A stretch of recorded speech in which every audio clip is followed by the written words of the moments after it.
Everyone. So আজকে আমাদের সকালে সকাল সকাল চলে এসেছে মনীষা ম্যাম। তো মনীষা ম্যামের সঙ্গে আমার রথের মেলাতে দেখা হয়েছিল। তখন ম্যাম আমার কাছ থেকে দুটো ব্রেসলেট নিয়েছিল আর অনেক কিছু নিয়েছিলেন না। সো অনেক কিছু নিয়েছে ম্যাম, ব্রেসলেটটা পরেও আছে ম্যাম, দেখান ব্রেসলেটটা। সো তখন থেকে ম্যাম খোলেননি, এসে রিভিউ দিল ম্যাম। না এটা একদম কোনো রকম কোনো ইয়েই হয়নি, স্ট্রেন্থ পড়েনি, কিছুই না। আর আজকে তার জাস্ট উইন্ডো শপিং করতে এসে আবার নিয়ে নিয়েছি। নিয়ে না, আমার পছন্দ হয়ে গেল। ম্যাম এই ব্রেসলেটটা নিয়েছে আর এটা মানে গলার ওটার ম্যাচিং করে ব্রেসলেটটা নিয়েছে।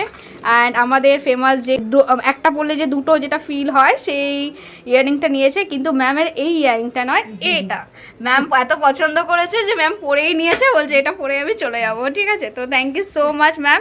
আর এবার আসার কারণটা কি? ওখানে তোমার সঙ্গে ইন্টারাক্ট করে তোমার কাছ থেকে জিনিস কিনে আমি স্যাটিসফাইড, আমার ভালো লেগেছিলো, পছন্দ হয়েছিল। তো সেই জন্য আমি আজকে এসেছিলাম যে আরও নতুন কিছু কালেকশান আছে কিনা, এবার ইউনিক কালেকশান কিছু আছে কিনা সেটা দেখার জন্য। তো আমি আমার পছন্দ মতো জিনিসটা পেয়ে গেছি। Thank you so much. আমি আশা করবো আমি আগামী দিনেও আমার টুকটাক কেনাকাটার জন্য আমি অবশ্যই এখানে আসবো। আমি আমার কলিগদের বা আমার বন্ধুদেরকেও বলবো এখানে আসার জন্য। Thank you ma'am so much ma'am. এত মানে আপনি এসছেন না, আমি এটাই দেখে শখ হয়ে গেলাম যে আপনি সকাল সকাল ফোন করলেন আমাকে, আসলে thank you so much ma'am.